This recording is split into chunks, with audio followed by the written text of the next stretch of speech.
You're trading Coming off up one intelligence on the for the Cardboard other. Suitcase with Christine and Andrew. Oh my God, what would happen if that happened and we were the last people on the earth and our glasses broke? When ants are walking, they drop pheromones, and then the future ants smell those, and they walk the same path. Things happen. Digital tug of war. Men, as they get older, fall apart. All right. Hi, I'm Christine. And I'm Andy.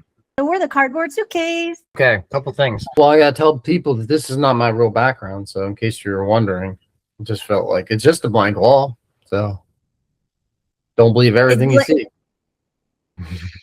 Well, here's what I'm going to say, though, Andrew, is that it's your real background. That's your reality at this moment. Well, it's your reality if you believe that it was real. That is funny. So, yeah, it's true. Well, that's a true statement. I mean, I think this is really an interesting thing on what is reality, right?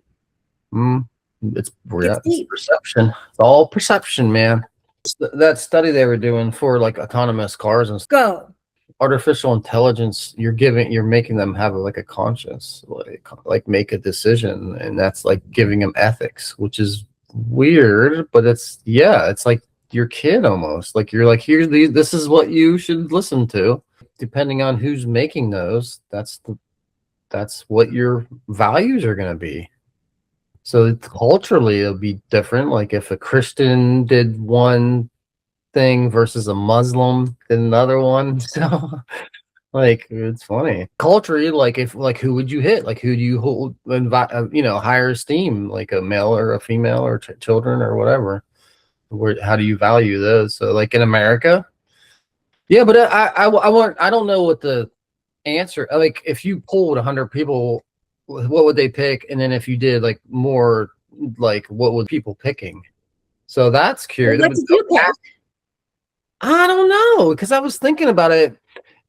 The boy made sense to me as far as just the purely like if you're in a tribe situation, because the boy is weak and he can't do anything, he can't take care of himself at all, and he uses resources, so he just is like a liability. A baby at least has like kind of potential. They didn't say what sex the baby was, so if it was a girl, it could reproduce. The girl can reproduce. The women can reproduce. The males can protect and produce, reproduce or protect.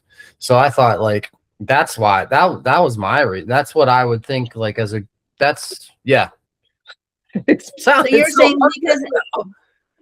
you're saying because a man can protect, like that would be the reason why you would keep them. I mean, I was thinking it more like if you're in like a tribe thing. I don't know why, but that's like if you're just thinking as society as a whole, then maybe you would change and more go with like maybe you would take out the males. But that's like how are two lives better, or are two lives better than one, or one life's better than two? So it's kind of like that. It's almost like you gotta put the two lives ahead of one life, right? Question mark? Wow.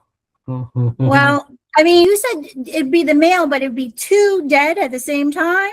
Yeah, two males. Well, they would take less resources. Men eat more in general than women. Yeah, I think Laura said that as well. Yeah, but they can produce more. So like if you're looking at it like our society now, then yeah, you would more maybe.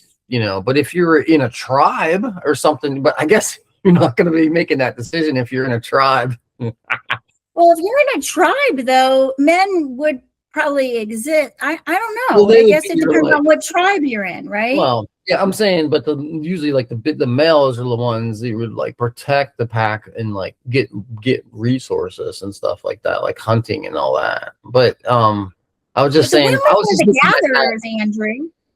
Well, women are the ones who like run the household. The man, women can adapt, I think, better than men. Like, a boy is, I don't say he's worthless, but what's a boy until he can have, until he's like into puberty and even then, like male until he's whatever age and he can like hunt and stuff. But like a boy is pretty useless and can't do much. A girl is too, and until she can have babies. I mean, I'm talking about if you're talking very, purely. Yeah, animalistic care or whatever it's called. Primal. Yeah. So I don't know who I would hit, but like you gotta think like what do other people say? Like I think a lot of people like who would you eliminate first then? I guess maybe start out that. Who would you take off first? I would take out the pregnant lady because that's 2 lives to me and it's well it's at least one and it's like a potential and it's like and yeah. And it's like a viral Well, the question is, I guess, okay, so here's a question though. If you were going to do that as a hypothetical, like, mind you, people, this is all hypothetical. We just do want to clarify this. This is not like, yeah. Somebody stumble in at this the moment it's hypothetical, or so we think, right? The question is, what time period and what are the circumstances? I think that has a lot to do with it. If it was like, let's say if it was like literally like right now and you out in the street and this is what you have. Yeah. I think then definitely it would be the male. Because there's no shortage of like resources or things like that. That's probably the most reasonable answer, actually. I don't know why I thought I don't know why I was just thought very like primarily. I was just like, the boy's gotta go. He's a weakness. See, I would say the boy should stay because he has more energy. Like men, as they get older, fall apart, and they're not as strong. Like, boys can be manipulated. A boy would be anywhere from like 3 years old to like what, like 11. But so Andrew, he could be manipulated. Like when men are already in their ways. Like a boy could be manipulated, trained, whatever, depending on the circumstances. So that could be a good or a bad thing, depending on what, Yeah. In the women war. I mean, okay. Well, what would your view change if they said 2 elderly women?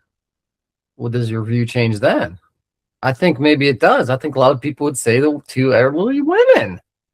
And I feel like if you ask those 2 elderly women, like later in life, if they would probably agree to that. I almost think. Do you know what I mean? Because it would be like a selfless thing, and you're looking at like, oh, there's more that people can give or whatever than we can because of purely our age. I don't know, maybe, or you look at it like you're killing wisdom off too, then in your resource, and that's a resource in itself.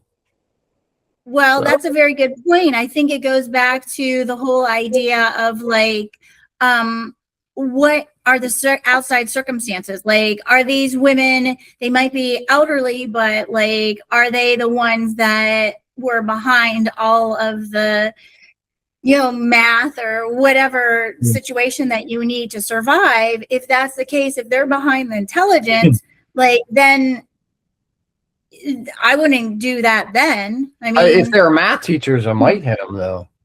So you want to do math class? If they're math teachers, well, yeah. Why would you hit a math teacher? Why wouldn't you hit an elementary teacher? Well, I'm saying you want to do math class, then I'm saying it would change your, I like math. Yes, you don't need to do math class if you're in a tribe. It's a lot of hypotheticals there. We really took this and ran with it. But no, I think it's funny when people do that. I love giving people hypotheticals, and some people it's like refuse to play the game. They're like, I'm not going to answer that. And I'm like, it doesn't mean you have to kill somebody. You could say it's a funny thinking exercise. The whole, which person do you hit or which person do you throw off the raft and all that. It is. I think it's an interesting way to the view and to hear other people's opinion of how quickly you and Laura you were just like the males. Like both of you guys are like the males. It's like that's the easy thing. And I guess that's like we can call it the Titanic approach. Because that's like, the males are like, women and children first. If you're looking at it that way as like the noble thing to do. And in this day and age, that's probably is the right answer, I would say. Well, what I think is very interesting though, is I don't think it really puts like, some people might think that this question puts a value on life. I don't think that that's what it does. I think what it does is it causes you to like critically think about what is really important. Like, is it reproduction? Is it like technology? Is it this? Is it that? Is it intelligence? Well, because I mean, just to put it out there, like a concept of on a different scale is I went to this island before, and it was really interesting. There was this dude who was like super popular. Everybody thought, like, I mean, we were at this really fancy restaurant, and this guy was like, you know, you would think he was like some huge celebrity or something. I don't know. Everybody was talking to him and talking about him and everything. And, you know, and I looked at the person that I was with, and I was like, who is that person? Like, just out of curiosity, like, you know, they must be really, you know, and he was like, they're the plumber. And I said, why is a plumber like so popular? He was like, they're the only plumber on the island, even though this is an island where there is multi-billionaires. Or at that point, I don't think there was billionaires, at least not that you knew of. But anyway, these were extremely, extremely wealthy people. But yet the plumber was the one who really got the ticket in life, because if the plumbing went down, nothing would work. So I thought that was very interesting when you consider like value. It depends on what you need at the time, because if that plumber wasn't there, like it typically, like, let's say if those people were stateside and they were, you know, like at a restaurant, do you think anybody would look twice at that plumber? No.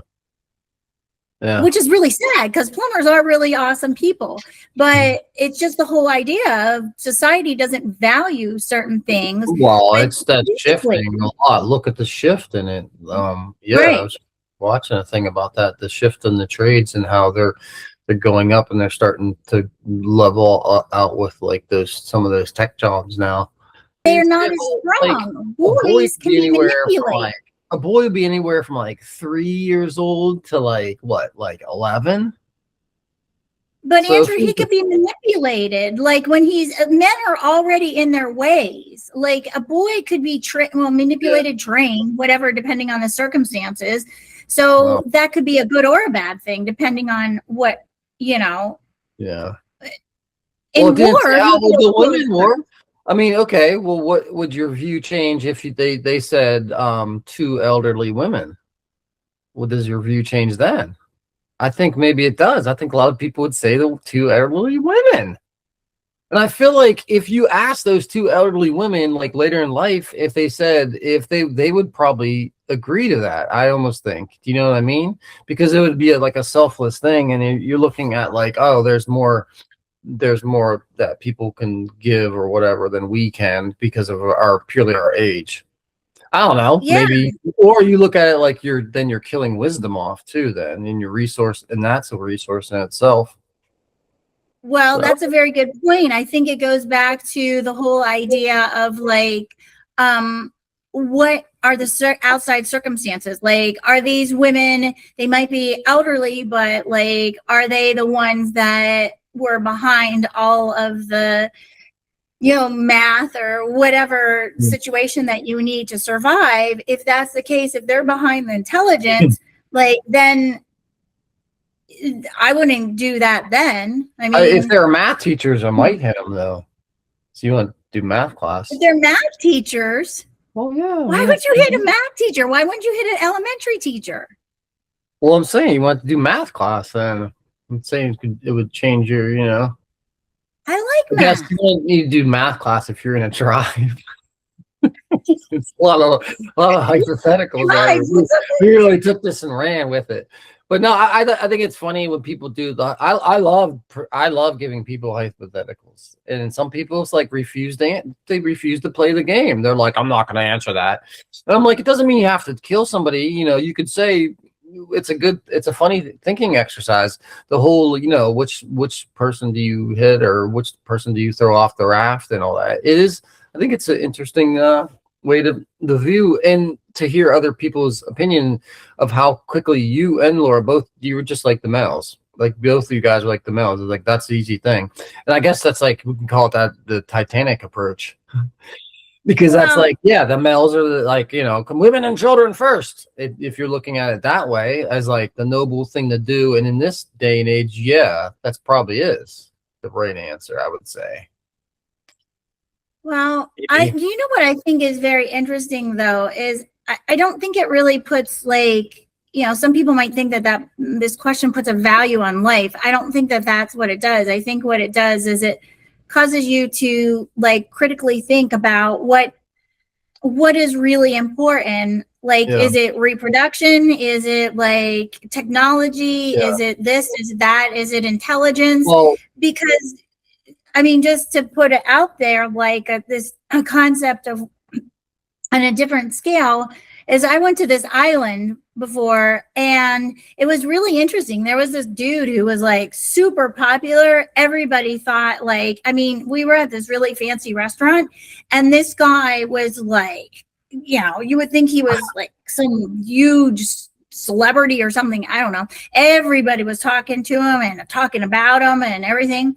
And, and I looked at the person that I was with and I was like, who is that person? Like, just out of curiosity, like, they must be really, and he was like, they're the plumber. And I said, why is a plumber like so popular? He was like, they're the only plumber on the island, even though this is an island where there is multi-billionaires. Or at that point, I don't think there was billionaires, at least not that you knew of. But anyway, these were extremely, extremely wealthy people. But yet the plumber was the one who really got the ticket in life because if the plumbing went down, nothing would work. So I thought that was very interesting when you consider like value. It depends on what you need at the time, because if that plumber wasn't there, like it typically, like, let's say if those people were stateside and they were, like at a restaurant, do you think anybody would look twice at that plumber? No. Yeah. Which is really sad because plumbers are really awesome people, but it's just the whole idea of society doesn't value certain things. Well, it's that shifting a lot. Look at the shift in it. I was watching a thing about that, the shift in the trades and how they're going up and they're starting to level out with like some of those tech jobs now. If you want to make some money, man, get a trade and don't go into debt and be making six figures when you're in your very early 20s pretty damn easily. Like it's pretty right in front of your face right now. Electricians, things like that. Yeah, and plumbers, HVAC, they need all that stuff so much for those data centers. Like, that's the main problem. Like, there's a huge shortage of labor. This was back before any of this stuff happened. This was like, I don't know. Well, like 20 years ago. Depending on island, now, you're right. Yeah. Some of those islands don't have like rain, or they get their rain. What is it? Bermuda they have to collect all their water because they don't have any fresh water. I'm not too sure about that. I don't know. I'd have to research that. You have to collect everything from the rain. Yeah. But I mean, and in that case too, like, let's say there was like, you needed, I don't know, you were not like, do you ever watch Gilligan's Island? Did you ever watch that show? Oh yeah. So that always made Michael and I don't know if you were a part of the conversation, but I know Michael and I used to always like talk about like the end of the world, because it was always one of these things because of what was going on with Russia, and that we always thought we were going to die in an atomic bomb thing because it was during the Cold War. And we were always like, so what would you do if, and then we, like, do you remember the Twilight Zone with the guy who, like, which one I'm talking about? The guy who with the glasses. This guy loved to read, and he was so excited to read, like any moment that he got a chance to read. And he worked in a bank. And what happened was during lunch break one time, he used to always go into the vault and read. Well, during lunch one time, he went into the vault and it got, it shut, like it was shut, not locked, but shut. And there was this huge explosion. And he didn't even know it because he was in the vault. So he came out and there had been a bomb that had, everybody was dead. Like every single thing was dead. He was so excited. Like he was running around super excited. He went to the library and he was like, oh my gosh, this is the best thing ever. He goes to like grab a book and he picks it up. All of a sudden he trips over these steps. his glasses break. So And what? Michael and I used to have these really thick glasses, and we used to be like, oh my God, what would happen if that happened and we were the last people on the earth and our glasses broke and we couldn't see anything? Like, what Yeah, good is it then? You would die. I What do you often mean think you about die? I would have never made it as in back in the day because I would have never been able to see a damn thing. They'd have been like, Andy, shoot these guns right there, and I'd have been like, I'd have been shooting like trees. They were like, what the heck is this guy doing? Like man, yeah. My task would have been, I don't know what I would have done. Brush horses, possibly. I don't know, but like, let's say you were a little bit further along in society and you had glasses, though. Like, would that be Michael and I mean, I don't know how many times we would just discuss this for hours and hours and hours of what we do. Like, go to the drugstore, maybe try to find like a pair of glasses and put something together. You know, you would maybe go to an optometrist. magnifying glass. You would go to a glass place. But everybody was dead. Yeah, but I mean, you should be able to find somebody's prescription. I mean, there'll still be glasses there. These glasses were like this thick. Yeah, I mean, I'm saying that like you might not be able to find an exact thing, but I mean, are people dead? Like, Yes. Is there buildings still? Are there buildings? There's not many buildings. Like, and when I say there's not many buildings, they're all like it's like war. Like, everything is Yeah, mine is that. So down. my eyes were so bad. Yeah. So I'd be screwed. Well, yeah, I mean, I would be like, that's why I got that surgery, because like I have to wear glasses for like up close now, but I got the surgery because I was in like my glasses broke, not these ones, but these ones are just readers, but my regular glasses broke and I had to drive to the optometrist. I could not, I mean, I'm literally like holding broken glasses like this and going like this, and like I would not want to be in the car beside me, nor behind me, nor in front of me. Like, it was terrifying because I thought, you know, I'm by myself. What happens if something happens and I, like, let's say somebody breaks in or whatever. I mean, these are weirdo hypotheticals. Okay, but somebody breaks in now. Hold on. Okay, let's go with that. Good. What happens if somebody breaks in? One, you don't have your glasses situation, you can't see. The other one, you can see. How do they diverge? Right. What are you going to do? How is going to be able to see help you in that situation? You can see the because burglar? Andrew, I could see where the person is. No, I could only hear. I could, like, it was really bad. I couldn't see anything, and like it got dangerous. I know. Swimming? My eyes are terrible. I was terrified to go swimming. I think that's why I never learned how to really swim, because I was terrified I was going to be in the water and like not be able to see because I couldn't see. I thought it is funny. No, it gave me a weird kind of boost of confidence after I got done, because I think that when your eyes are so bad, it is like a weakness, because you're like, man, if I lose my glasses, I can't see, and then it's like you feel kind of so weak from it. I don't know. When I was a kid, I did, because then did you have contacts? Well, yeah, I had contacts too, but that was the thing. My contacts went. I got an eye infection, so that was like the triple whammy there. I had an eye infection, so I wore my glasses. I broke my glasses, and I was trying. I mean, it was just really bad. Mm-hmm. And I told the doctor I was really upset. I told the doctor, I'm like, oh my gosh, I'm going blind. He said, no, you just probably need to go sit outside and do nothing.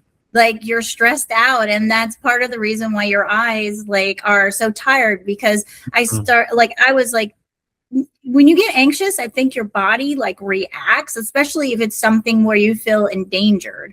Mm-hmm. Like, does that happen to you? Like, I just get, I mean, not so much now, but I used to just get so overwhelmed that like things would happen. Well, now I do get overwhelmed sometimes, but it's not the same thing. But you know what I'm saying? Does that happen to you? Yeah, I mean, it's just science. It's just you're releasing chemicals. Yeah, releasing cortisol or whatever it is.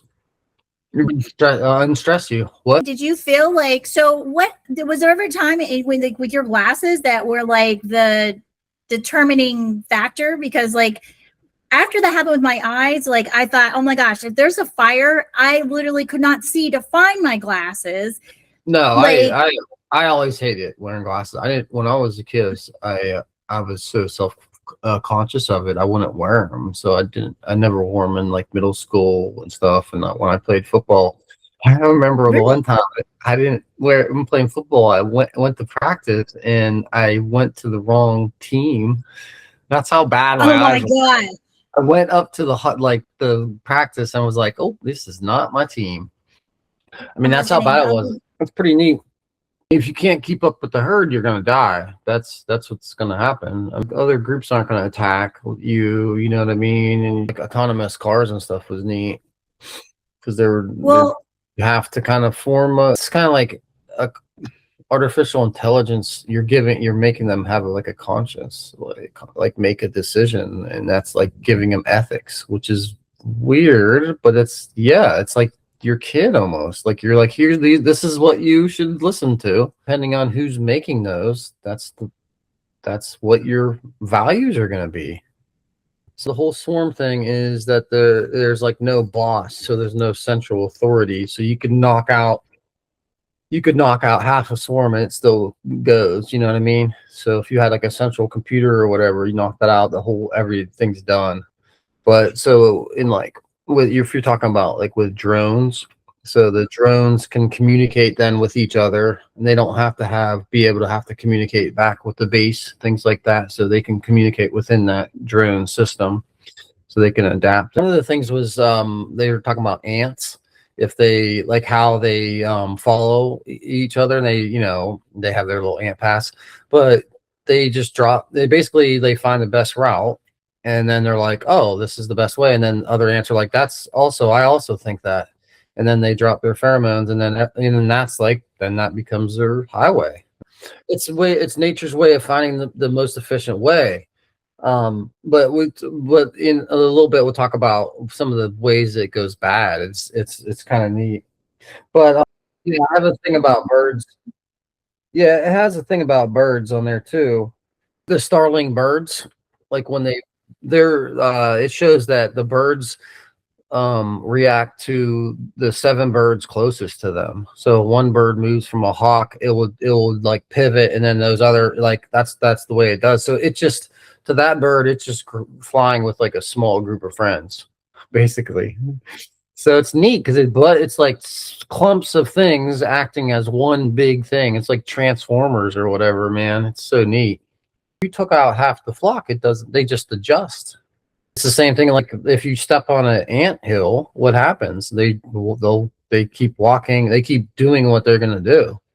Yeah, it's not like there's one central thing that if you cut, then they wouldn't do it. Sometimes when this goes bad, when swarm theory goes bad, one example is, to go back to the ants, is what do you think happens if that trail starts to loop?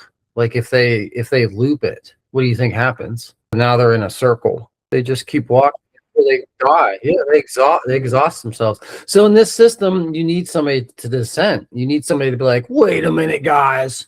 So the lesson here is don't always follow people. Okay.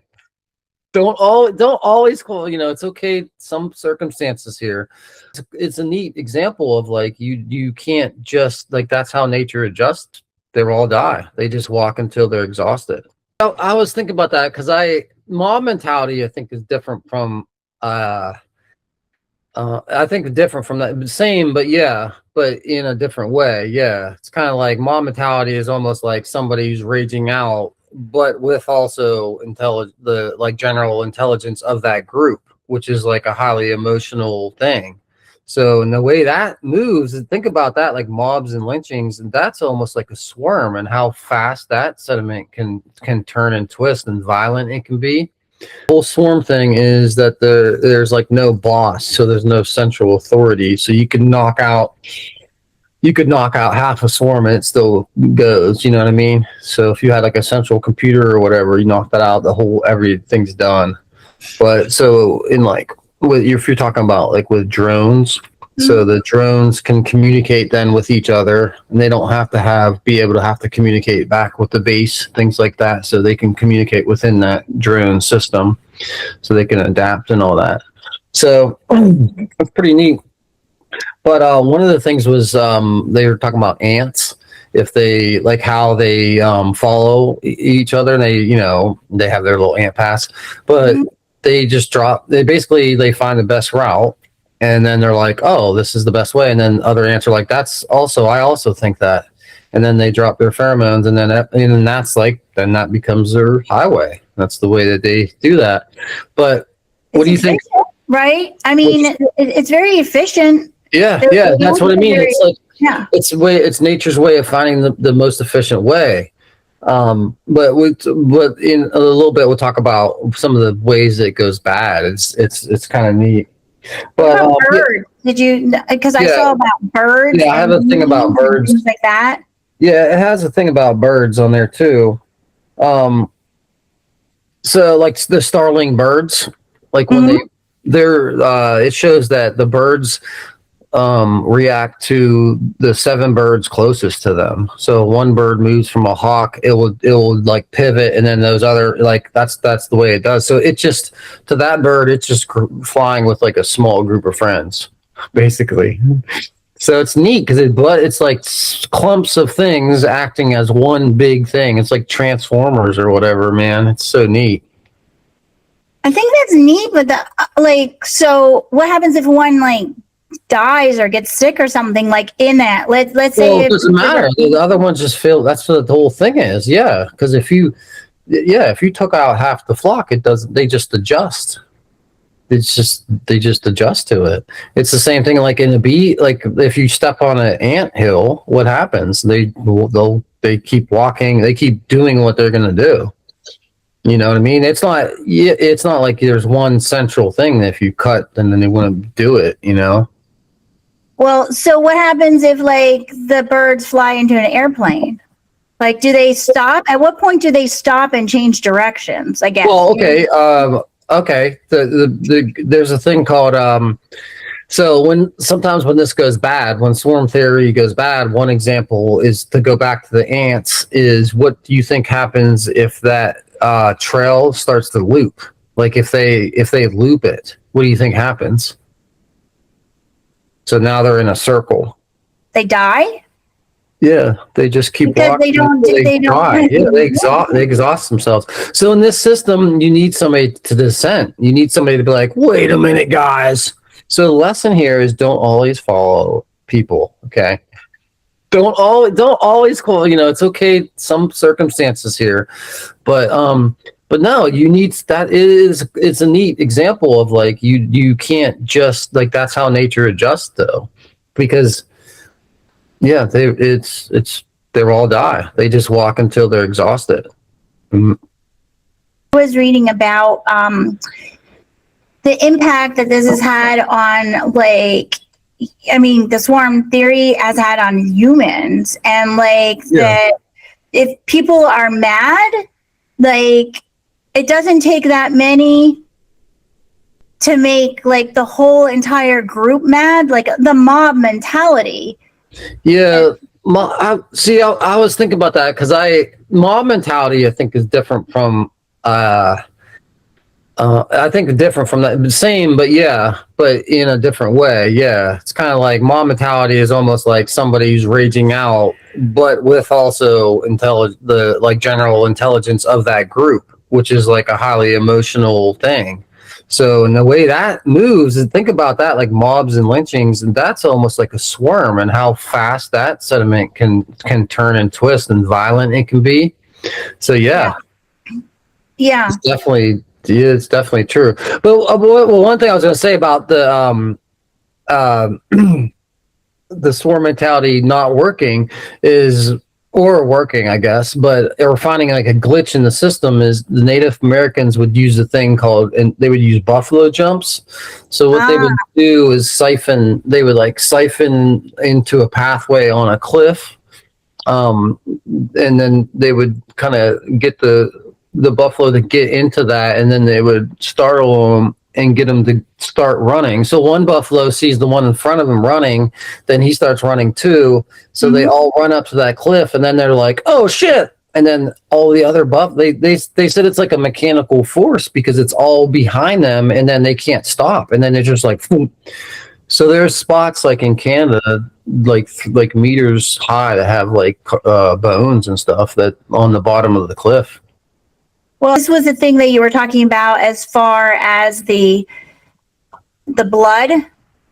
Yeah. Oh, yeah. Well, there's one in Montana. The biggest one is in Montana, I think, and it has like it's like a mile long cliff or something that they have, and something that translates loosely into deep kettle of blood. That's what it's called. But I think it was the Blackfoot Indians. Like Blackfoot Native Americans. They used buffalo runners in disguises to trick and stampede bison off of cliffs. Yeah. So it is neat. Oh, another thing of it working is in fireflies in like the Smoky Mountains. So like when they all blink at like once, they said that like one blinks and the one beside them, they have like an internal timer that it will blink and then like coordinate with the other one's blinking with it in coordination. I don't know nature wise why that is or what the reason behind that is, but I thought that was pretty neat. So do you feel that this helps in nature, or is it kind of a, what's it called? The survival of the fittest kind of thing? It is. Yeah. I mean, if you can't keep up with the herd, you're going to die. That's what's going to happen. Yeah. Other groups aren't going to attack you, you know what I mean? And so, but, it goes bad, like if you think about like locusts, which are like grasshoppers, when they need food and they form swarms, if their efficiency in nature is so good, but good as meaning for for what they can destroy, but they'll decimate crops really, really quickly, and it's just super efficient, and that's nature being so efficient that it's like dangerous. So it's not always a good thing. So in that, I mean, it's not, I guess, not always a good thing for other species, I guess, for them, because they're like, oh, we can destroy this crop. Now we got food or whatever. In a swarm, there is no central leader or boss. Instead, individuals act as a collective hive mind, interacting with each other in real time until the entire group converges on a single answer or synchronized movement. They achieve this by constantly reacting to their immediate environment or closest neighbors, much like people moving in sync on a dance floor by watching the next person, or birds in a flock adjusting. Because of this continuous synchronized interaction, a swarm produces an amplified intelligence that outperforms a standard crowd. Goes into your real-time thing with the Kentucky Derby. But I thought that was really interesting as far as the Kentucky Derby thing. I just thought was just very interesting as far as amplifying your own abilities. Yeah. I mean, what do you think about that? Like, no, yeah, I think, I mean, it makes sense. It's just kind of, you're collectively gathering everybody's brain almost, and then it's like a way to pull people, but pull people like kind of continuously, like, what would you do? Like, would you hit this person? And then if you can all like discuss it, and then, but I think it is neat because you're trying to form the morals of society by who you're going to kill. Because if they put a death row inmate, most people are going to pick that person, right? So if you throw a lot of people in there, like, I think that in itself, to see who people would say would be pretty telling on, But a lot of this leads into the swarm theory goes into the like drones and stuff. So if you're looking at the war right now. I was talking to Dawson about all that stuff. She was talking about the drones, but the drones are going to be like this. They're going to be mimicking like swarms. So if you have 50 drones, and they're going to be more like lower cost ones, that are kind of more like disposable, not like your $100,000 ones. So if you go and you have 50 of them, you take out half of them. You still have to take out the other half, but they're still able to function. With the radio getting jammed and all that, they're still able to do what their function is and adapt, because they will have that intelligence artificially or whatever to be able to communicate with all their different units like within that whole swarm. Okay. But one person will be able to control like multiple units. So one person controls a swarm, which kind of has does its own like whatever, and is communicating within itself. You could do 4, and then you could do 4,000 theoretically. Like one person could operate like a freaking it's weird. It's like a video game. It is really weird because I was looking into some of that too, and they were talking about how they want to use the swarm, and I don't know, like, I don't think that they're efficient enough at this moment, but to use AI, like, to go into, like, let's say it was 9/11, right? Mm-hmm. God forbid, right? But in, like, how people had to go through all that, and there was people, I'm sure, that died in that without people knowing that they were alive, right? So what they were saying was that these robots will be able to go in, or drones, or whatever you want to call them, will be able to go in, and they'll be able to like do the pheromone thing, kind of like their own version of it. So they'll be able to like say, okay, here is where the thing is, rather than people all double doing it and all this. So it will be much more efficient, and you'll be able to save more lives that way. Yeah, so they can use it like, you'd be able to use it on like flooding or fires. So you could have, instead of like a helicopter going out and looking for people, you would have 50 drones go out, spread out in a grid fashion and comb like multiple miles. And then they would have the heat sensor seeker, like sensing, people. And then they could go to that person. And then with all that, they could kind of come and map and give the rescuers like a 360 degree view of, and they can come get rescued. So I mean, real time. So it wouldn't be like this delayed thing, as in humans. They could instantly. Technology doesn't have to be to kill people all the time. We don't have to kill people with like drones all the time. Yeah, but drone, like stuff like that, it's awesome. Like things like that. So I think maybe let's take our thinking in a more positive direction, other than just like drones are to be associated with like war and stuff. Which right now it's hard not to, with the way it is, because it's changing the whole landscape of all that. Especially right now, you're literally seeing it with Russia and with the other stuff, the Ukraine and everything. Yeah, I mean, just the amount of drone. I mean, when have drones ever? We didn't have drones, and it will be neat to see how it plays out. Well, drones, I think they're really drones and the swarm intelligence. I think it's really neat, the nature part of it. Is it the same thing with humans in like a tribe? That's kind of like a little mini swarm. You mean like a cult? No, not really a cult, but you're moving as like one, mind. You still have like leaders and stuff. I think what it does is takes almost like everybody's opinion, and it meshes them into one. That's what it does. And I think that, and I've always said that if you can get the most out of every person in a room, then you're definitely going to be smarter. People are a lot better in certain things, and you can't be good at everything. It's interesting that you should say that too, because whenever I was researching stuff to talk about, right? I was watching the thing about like brain stuff, and they were talking about how like there's been a lot of people who like get hit on the head and things happen. Like you're trading off one intelligence for the other, kind of a thing, right? So they were saying about how like science is trying to figure this out, because there's like this dude, and he got hit on the head with a baseball. He was not very he wasn't exposed to a lot. After he got hit, he could tell you any single thing of any date, and then the weather and everything of those things. Oh, yeah. But what's it called? Temporary savant acquired savant syndrome. Yeah. If like somebody like that is together with somebody who's like doing something else, it's like all this stuff collectively is able to really improve society. Like I don't know. Yeah, it like feeds on it. Yeah. But on the same token, they were saying like the one dude, he got like this piano musical thing, right? He's obsessed with it now. This is basically all he obsesses over.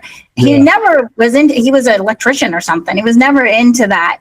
And it's gotten so obsessive, like his wife left him and everything. It's really bad because that's, it's bad, but it's good. But it's like, he can't really focus on many other things other than no. Like, they were guy who fell in a pool, like a swimming pool accident or something. Was that guy?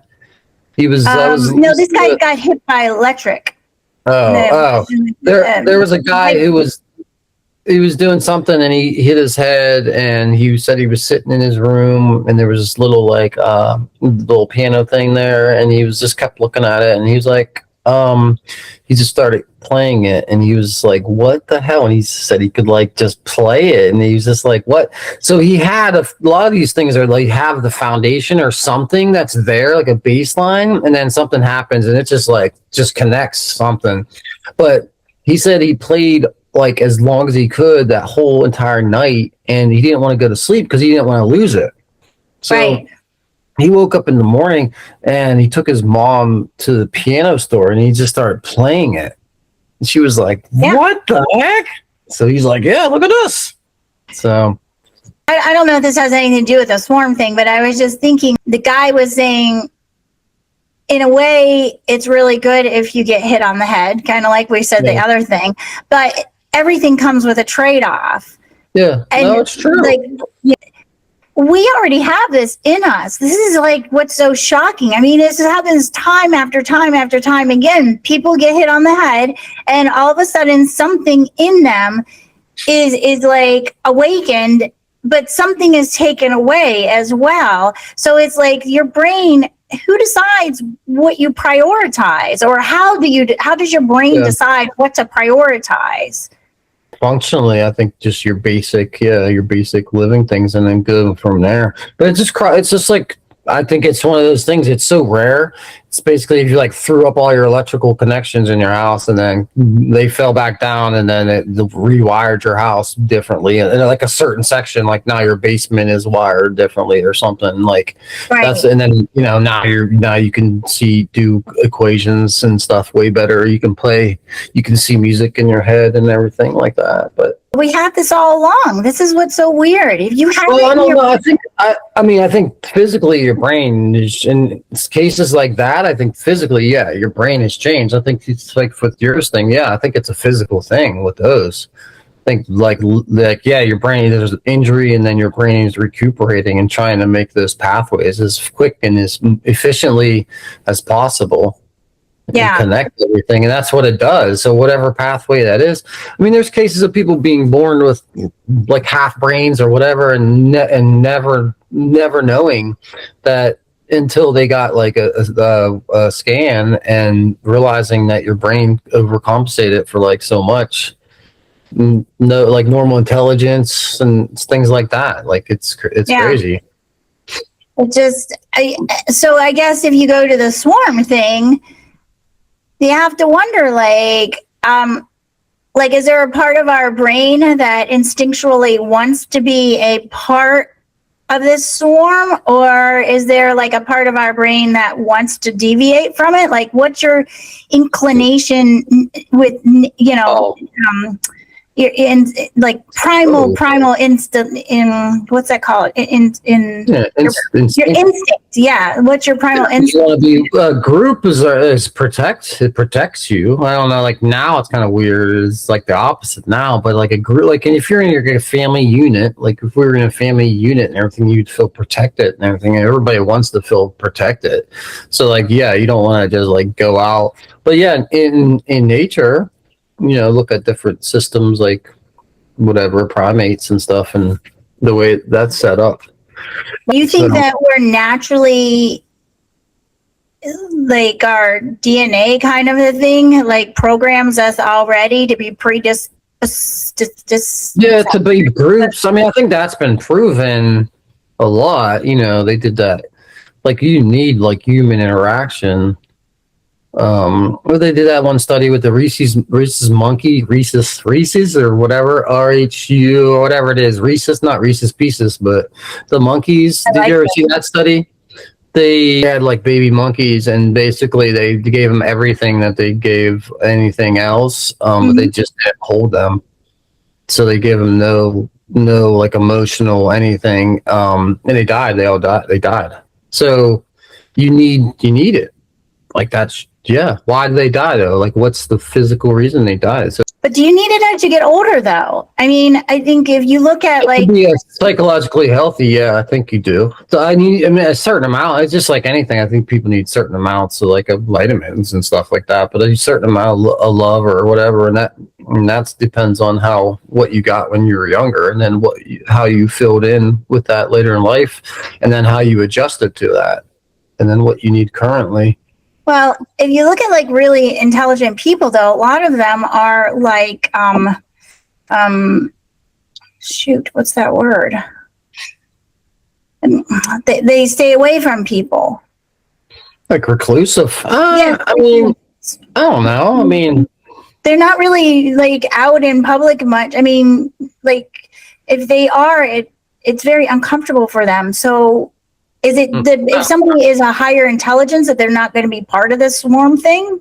No, I don't think so. Because I mean, I don't know. Like we got to ask like somebody who knows about animals and stuff with that. But I would imagine, like, yeah, if you're going whatever in a herd, like the buffalo doesn't want to like. I don't want to be with these other guys.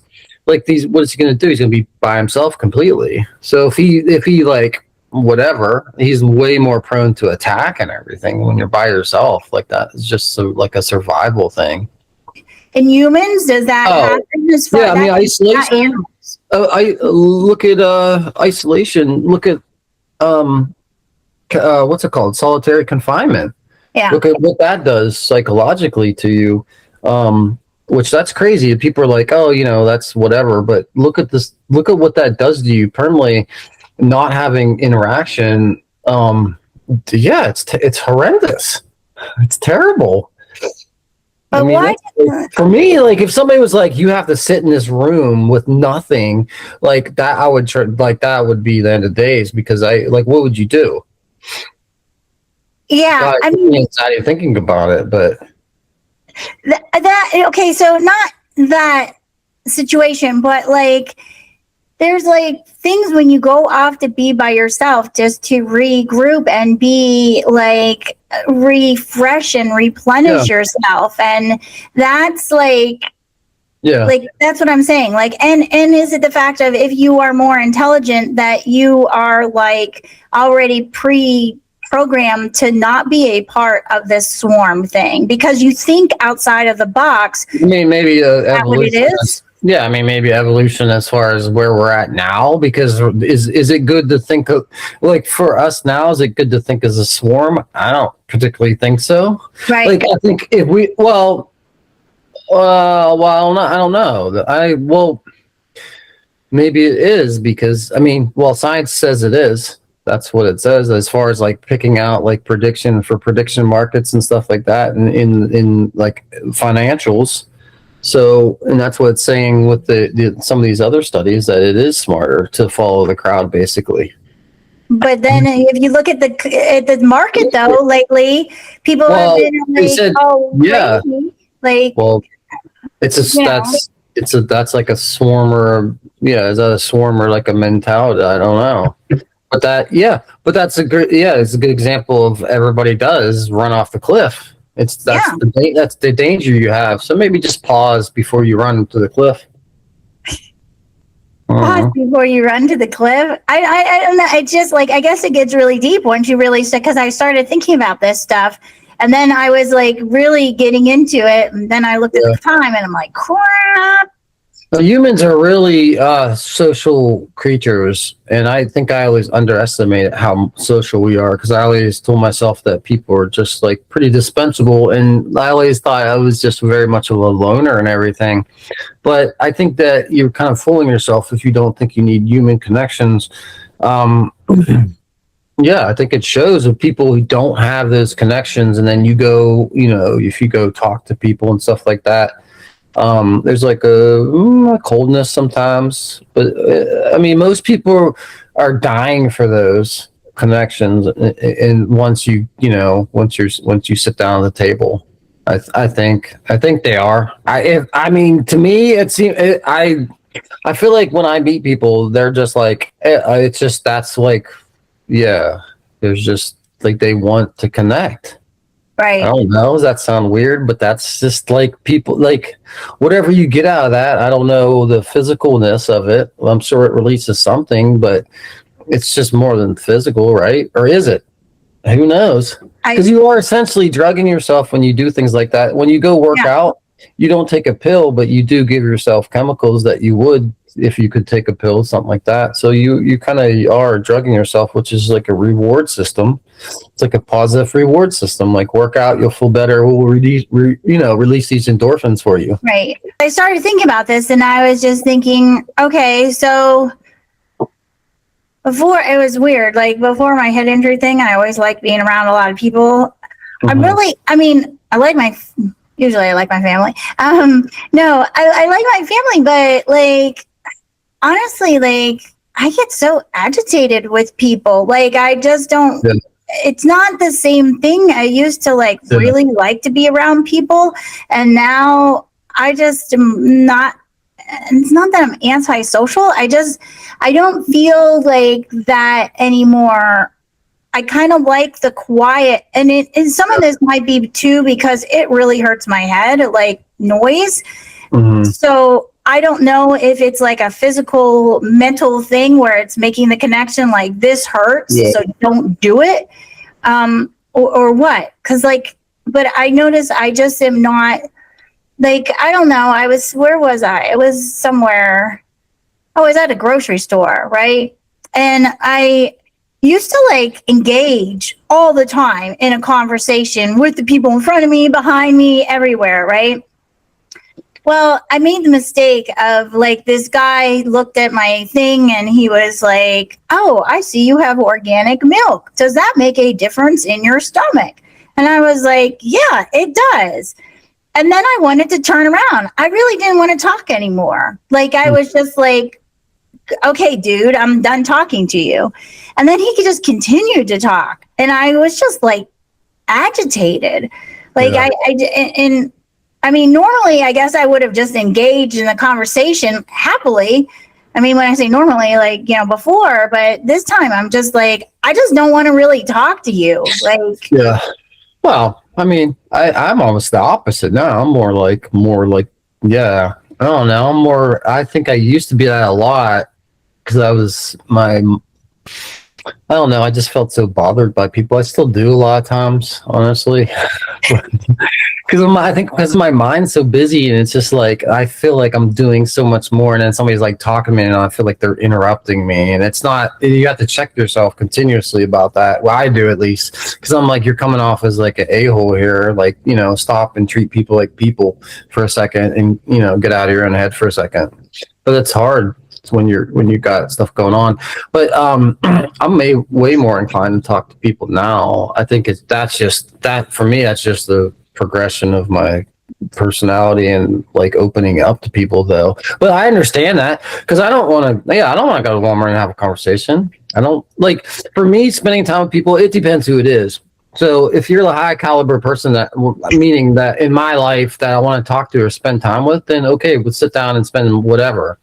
But the bullshit and the negative energy and just the wasting of air, I in my life now, I don't want to partake in that. I don't want to do. That's just fodder to me now, man. I want to get down to brass tacks and do shit and learn stuff and understand who people are as a person and what they believe in stuff and all that. So yeah, why beat around, why do the fake stuff? What's the point of that at this stage? Right. Yeah, you gotta do it sometimes, but for people you care about and want to people you want, if you're saying who do you want to go out to dinner with or whatever, right, and have a conversation with that means something, right?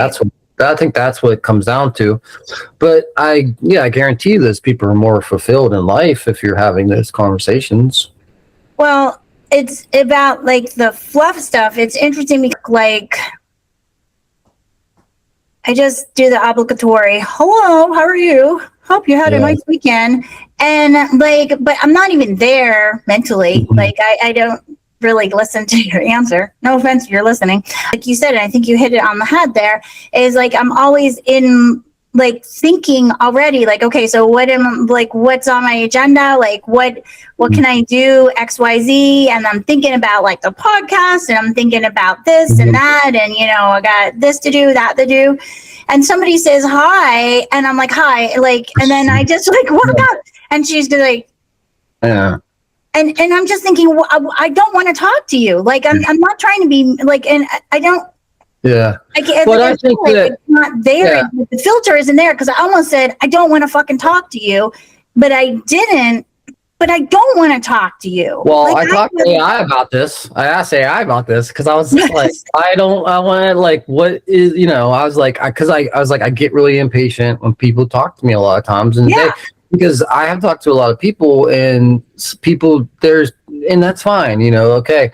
But it's basically that. It's like basically you got stuff going on. But I think you kind of have to go with, look at where other people are coming from, maybe, and then your response might be a little bit like better because you're like, oh, this person's weekend was good or whatever. Not everybody has to be like you. Not everybody has to have a million things in their brain and be like so driven by stuff. Like some people are satisfied with their life, and that's okay. Maybe some people aren't. A lot of people aren't, and that's okay as well. Right. So to accept other people's whateverness, I think that makes you more like, hey, how are you? Like, whatever. But it just takes 2 seconds, and it is very hard for me. I'm gonna tell you, because especially if I'm on a mission and I got like a time constraint, I'm just like A, B, C, like let's do this very straight in the arrow. Well, because like I just know, like before, that was definitely one of my strong points. Like I could talk to anybody. Like I wouldn't like. I didn't have any. We're going in opposite ways, man. I'm telling you. Because I've talked to people like so much, and it's so funny because I'd always been the person that did not want to talk to people all the time. Yeah. And like, I'm like, now I'm just like, I don't really want to talk to you. Like, I mean, if I engage in a conversation with you, usually it's obligatory. Like, I just don't really want to talk to you. Yeah. No offense, but I don't really care. Like, I think that has a lot to do with like, my brain has already decided that it just doesn't want to have to do this. And it doesn't really put this as important. And it's not that person is not important or anything like that. That has nothing to do with that. No, that's the conclusion I reached. Yeah, that's the conclusion I reached. So that's what it is. It's like what's going on around you a lot of times isn't important because, well, to you, like what you're thinking, for me at least, because of like what's in my brain is like that my brain is like so spending so much energy on that. When I have to divert it, it's an annoyance because it like throws off like what I'm trying to conclude in my thoughts. But you can't. I mean. Yeah, I often like try to like step back because I'm like, man, people like looking at me, they're probably like, this guy's an a-hole, man. Like, what? I don't think that, but I mean, I'm like, I don't want to appear that way, but on the other hand, I don't want to waste time. I mean, I don't want to waste time. That's my thing. I don't want to sit there and just do meaningless things for basically any reason, unless it's like planned, like leisure or whatever. Right. But I don't want to waste any time and more time in life. Well, yeah, I think that you have a very good point there about like the energy. Like you're already, maybe my brain is like, because I have to learn so many new things, it takes a lot of energy. It's exhausting for me to go around people. It used to be my favorite thing, like to go and hang out with people and like be around people.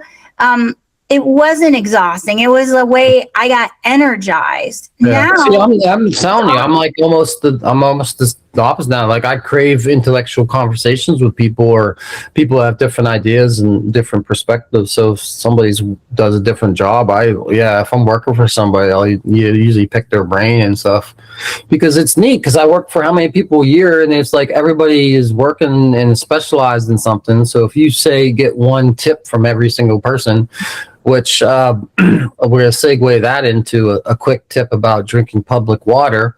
I worked for a guy who worked at a water place, and he was telling me about stuff. And I'm like, listen, I just need to know. I'm like, do you drink your own water? He worked at a water plant. Okay.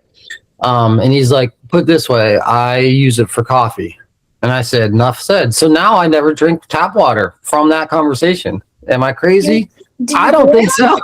So when he said he said he wouldn't use it for coffee. No, he uses it for coffee, but not drinking. So basically like a boiled.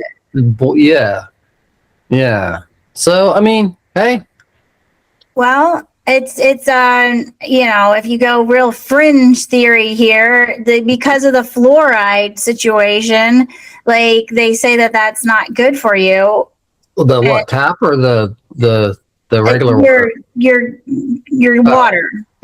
And the fact that it has so many drugs in it now and medications based on people, like you're going to the bathroom, if you're taking drugs or medications, like, I mean, I don't mean drugs, I mean medication drugs. Like, well, my point is, if you talk to 50, if I had to work for 50 people, and maybe those 50 people are some experts or semi-experts in their field, that's 50 tips I get for free of the top, like, for professions.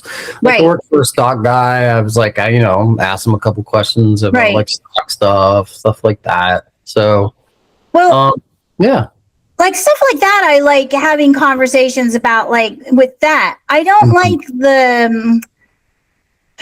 I just don't like little conversations anymore. Like I used to do small talk pretty well, and now I don't really care. I just don't care. Like I don't want to know, quote unquote, how your day was. I really don't. And it, like I said, it's not because I'm being mean. Well, you can't really pick and choose that, though. I'm able to pick and choose that a lot more, but you're not able to just be like, I'm just going to leave today because I'm tired of talking to people. So that's hard about that, because I can just a lot of times just be like, okay, I'm going to go home and do computer stuff or whatever, and then I can be away. So yeah, if I had to talk to people all the time, that would be pretty miserable. So it's true. No, I had to forcefully talk to people, because I don't want to talk. Yeah, sometimes like in the morning or something, I'm just like very much in the zone. But I also recognize that as somewhat a character flaw when you're so involved in something that you can't step out of it, like, But on the other hand, sometimes it's just that's your personality too. Like you have to kind of balance both those. Well, because you got to embrace, I try to embrace the crazy a little bit if you're on a run, if I'm going with something, Yeah, no, I mean, that, like I said, it's just really weird, because I used to like engage with everybody, and I would really love like hearing how your day was now. And I think like is it a very, very good point about the energy in your brain. Like maybe my brain just doesn't have the energy capacity at this moment to be expending on something that it considers to be not important. Now that, like I said, that person is not important. Well, I think that's why your brain. Yeah, I think that's the way your brain. Yeah, I think it is. You look at it like you have only so much like able to put, power or thinking, whatever you're going to reserve for what you're doing. And when it takes away from that, it's like, oh man, like, I don't know. A lot of times I kind of get perturbed if I do working on stuff and I have to stop, but it's like mine. Yeah. I get carried away with it though. No, but I mean, I think now too, my brain has, if I'm thinking, like, even like when I'm teaching, right? If I'm teaching, I'll pause and of course ask, the kids, and what I like to do is ask them like, okay, so repeat back to me in your own words or show me how to do this, XYZ.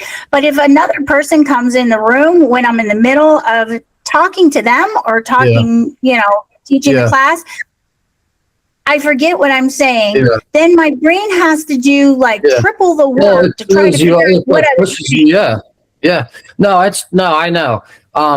No, I know what you're saying, but yeah, it's like when we're like finishing up and I'm like finishing a job coding or something, and somebody comes and like, and you're just like, oh man. But Yeah. I mean, yeah, it's just adapting to the situation. I think recognizing those behaviors in yourself is what recognizing that, and then being like, okay, am I getting really mad about this? If so, why? Can I change it? But more importantly, why am I getting so upset? And then trying to adjust to whatever it is. Whether it's telling that person to get the hell out, like get out, knock on my door, or saying, hey, or just verbalizing it or something. But the recognition of the behavior is like, no, I agree. I think though what it has to do with, it's not necessarily like that I'm being mean to like others, and I'm not doing this to be, you know, it doesn't have a bad intent. I just think that because my brain is like having to reset all, it's constantly like thinking. And I have started implementing like a thing where, and it's more of a safety issue because I used to work in a school that had like lockdowns and like police officers running through with like guns and chasing after the guy with the gun. Anyway, we had to go do these lockdown things, and you had to shut the door, and you were not allowed to open the door unless it was like a knock thing. And so I have implemented this thing now, and it just intuitively, actually, I think, and it is a safety thing because there is no safety plan, which worries me at where I am. But anyway, that's besides the point, is that I have everybody knock before they come in the door because of the fact that it is a safety thing. I think definitely is first thing, but it's also, and I never thought of this until you said that, was I think it's also a safety thing for me in my head because I'm thinking, okay, so I have like that 1 millisecond after the knock to say, okay, you have to switch gears for 1 second or more than 1 second, depending on the thing. So at least my brain has a little bit of time to like switch rather than somebody shocking me, like, just opening up, and I'm like, what are you doing here? Yeah. No, I think it's adjusting. Like people make the same, if you're having the same reaction every time to something continuously, like then examine it and figure out. I'm not saying like you for that, but I'm saying like in general, if you're having the same reaction to something, you got to figure out why. And if it's, you're reliving something over and over again and being traumatized by something, then you gotta adjust your behavior. But no, I understand what you're saying. But yeah, because it's not. And the thing is, it's not that I even get like quote unquote. I don't get mad. It's not that. I just am like, it's just like more clutter, and I just like. I'm not getting mad. I'm just getting like, just leave. Like it's just.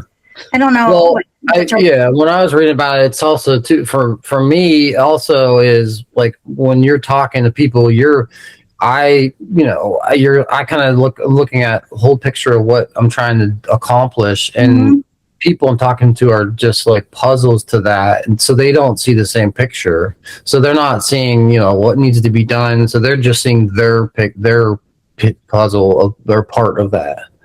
They don't have your vision. They don't, so yeah, just, just got to recognize people do not think along the same lines. I know that because I'm just like, okay. But I think for me, that's the acceptance of that is people are different, and that's okay. Like if people, whatever, that's okay. As long as it's not affecting me negatively, live your life, do what you want. If you're happy or whatever, I would prefer you be happy. Some of this has to do with the fact of like now I have a very hard time focusing on like more than one thing. So one thing is enough, but I give my complete attention to that one thing as opposed to before I was very like fluid. I don't believe I'm as fluid now. Which has been hard for me to accept because like I almost get annoyed at myself for getting annoyed because somebody does that. Like I just am like, well, why, like I keep on not, continuously, but I just think, what's wrong with me? Like I used to never do that, Yeah. Yeah, I mean, I just get impatient with people. A lot of people are intimidated by math. I don't know, like, yeah, especially when you put them on the spotlight. You know, how many people that would really stress out a view of like what I'm trying to do and everything, and I just get really impatient with people who are just very floating around and with no direction. Mhm. Very direction oriented, whatever. So it's just constantly that, and maybe too much sometimes, but whatever. Yeah. A lot of people. If you took away their thing and said, do this math right in front of another person, people are so self conscious of that. I think it's interesting though too to see about like just the personality. I was just talking to somebody actually about this, about my personality and how it's changed as far as that goes. Like it's interesting to see how your brain shifts and really prioritizes different things. Like I feel like my priorities were different prior to this, and now, in my brain, and now it's kind of like this isn't a priority anymore to have small talk. Like I'm kind of like, would you just do the damn thing and get it over with, because this is what we need to do. Like, I mean, with you though, I mean, I could talk forever with you. It's like certain people, like Erla, I could talk forever with Erla. It's just like, but the majority of people, Andrew, you're in the few people that I don't know. I'm very no. I mean, I think I just value my time a lot more in a different manner, and it's just like I don't want to waste it. I would rather. Yeah, I mean, I'd rather spend it on things that can accumulate good out of them, especially like the negativity, talking like politics and stuff, which is such a cancer. There's some subjects, as we know, that are just cancers. Like you start talking about them, and then they just consume your energy. So talk your politics, whatever, but then put a period to it and then move on, because it will just eat that up. I 100% agree. I think it's just one of those things. It's hard to do, like obviously, and don't put your head in the sand. But geez, man, but I'm saying can't consume you anything. Like you're re-traumatizing every time you read the news. If you're getting upset, that it's like raising your heart rate every single time. And if something they should. I'm not saying they shouldn't, but they definitely should. But to do that every single time is not going to help the overall situation, which is you need like rationale and fundamentally thinking in a clear way what needs to be decided. Are you going to still run for president? I mean, I'll just let the people vote. We'll just go with that. I'll just go with that. I'll run on that campaign. I'll be like, you know what? I'm not going to have any PACs or anything. I'm going to do it all by individual donations. And I'm going to say, listen, I'm not going to be a politician. All I'm going to say is just let the people vote. There you go. I'll come out in my sweatshirt, my hoodie. Because I'm like, well, it didn't work with Fetterman. They passed a law. So you got, what I'm talking about? Did he get elected into Congress? I thought he did. I don't even know, but he was like wearing, it was so funny. He was like wearing stuff, and then they passed a law so he'd have to wear like. Which is just dumb, because that doesn't like, I don't know. They shouldn't be lifetime politicians, by the way. So that's ridiculous. That's ridiculous. I think that is a true statement. Very interesting. I think that stuff is very interesting as far as all that goes. But so I'm looking forward to you and your candidacy. I want to see what your signs look like. I'm gonna get Mike to be my vice president. Oh my gosh, that would be so cool. And that would be like your head of state. Like Amalia could be in it. Caden would be your AI dude. Oh my god! I could be like who's the guy, the health guy? I wouldn't want to like that. Oh man, that would be. I don't know who would want to do that. Like who who would want to be a politician? I think after you got there and you had power and money and the job for 30 years, then okay, that's great. Whatever. But they look so happy, Andrew, when they're done. Like, and it's funny because they all seem to be friends. Like when they're done, like done. Yeah. You know, if you look at It is weird because they like hate each other. No, I think people. Yeah, I mean, I think you can like, you don't have to like 100% of people. You can like, you know, some parts of people. That's what it is. But I don't know, man. My political career, it's got a ways before it takes off here. I got to work on my public image. Well, it is, you know, I think people like authenticity, and like, I think that you're a real guy. Well, you know, like, I think that you have. Maybe I'll be Bernie Sanders vice president. We'll get Bernie to run again. Again and again and again. No, yeah. I don't know. I don't know. Just wondering there with that whole situation. I was watching that video and I thought that's a pretty interesting situation. What? The video from last week. Like the one I posted, the little short, but I reposted the short. Did you see that one? About the running for president? I think I saw it. Well, I was just talking about that with somebody, what was it, Dawson, about like lifetime, like all that. And I was like, that's so stupid. Like, well, that's not way, like, that's just, yeah, it's conflict of interest. Pretty good. Like they vote on like if they should get a raise. How ridiculous is that? How do you like? How do we have like people vote on if they get their own raises? Like, let's look at the track record of how many people. Like, who's going to vote that they don't get a raise? Like, even the most honest people are like, I think I do deserve this, because you're like, I'm so honest, I deserve this. What? You're more honest than the other person? But I'm saying, like, I don't think that we should vote for your own raise. You know. No, I think it should be. I have a lot of opinions, actually. I think that would be really funny to be. See? Yeah. We should make a video of asking Q&A with like mom could ask you questions and then dad, but we sequester them, right? Oh my God. So then we don't let them know what we're going to ask them, and then ask mom first, but you got to grab dad. Dad's always suspicious. Dad's always suspicious. I'm trying to get like change his mind. He's always like, and I'm like, man, I'm like that. I'm just like asking you a question. I'm like, I'm not trying to look for a change of an opinion. I was like, I'm trying to get an opinion. So I feel like he's like suspicious. I think so. But here, Andrew, I was talking to him before, like week ago or 2 weeks ago, something like that, and he was like, I said something that, you know, that has dawned on me lately in life, right?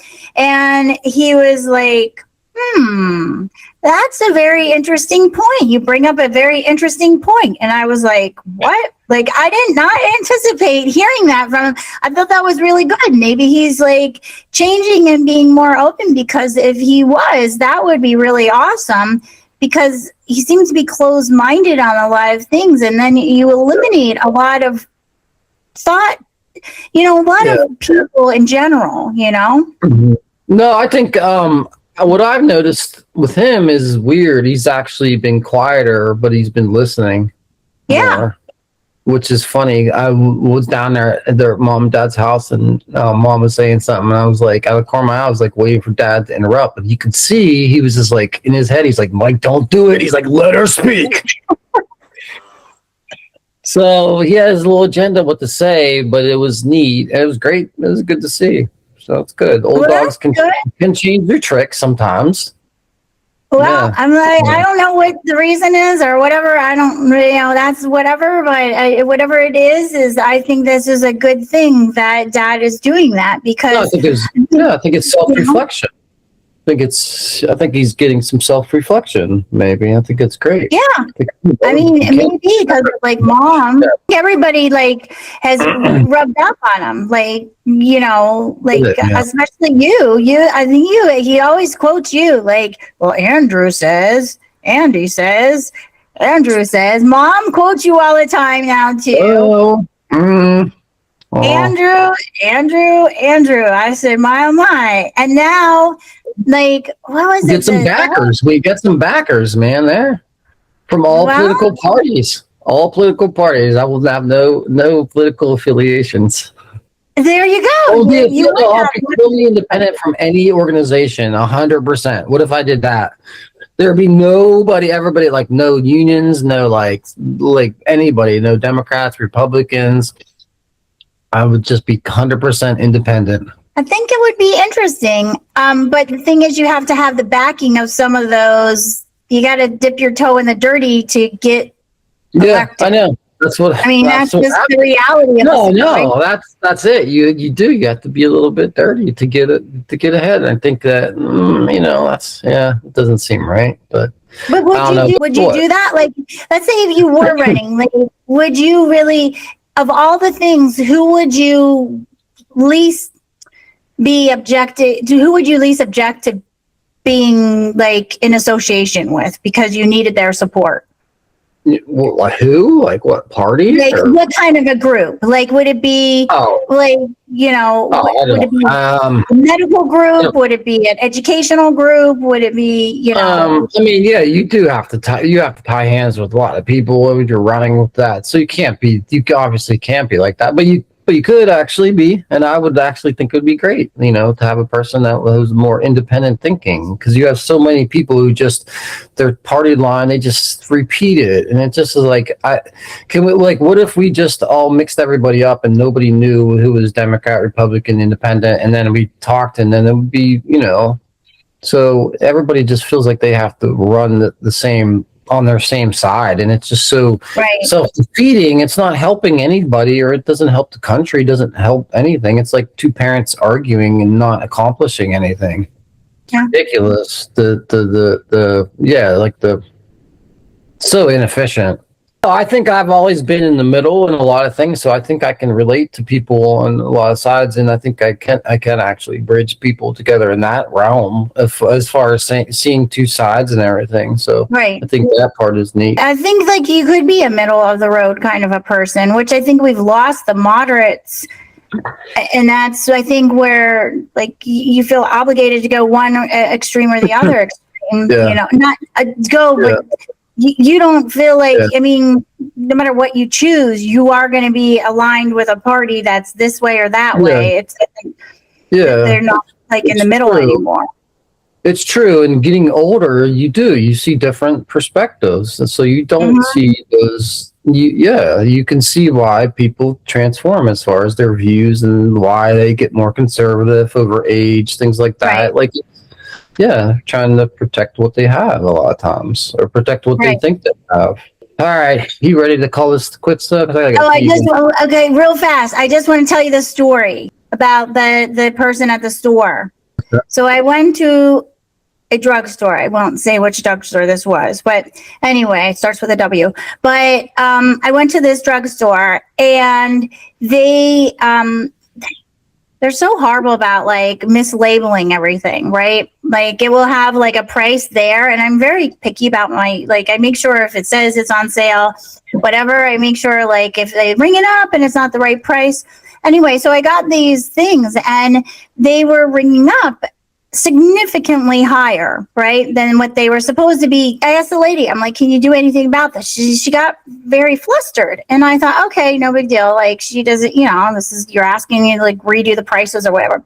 So then she goes, well, I'll just put it under like an open item or whatever. So she starts doing that, and then $2.99. She was trying to calculate $2.99 times 3 in her head. This baffled the woman.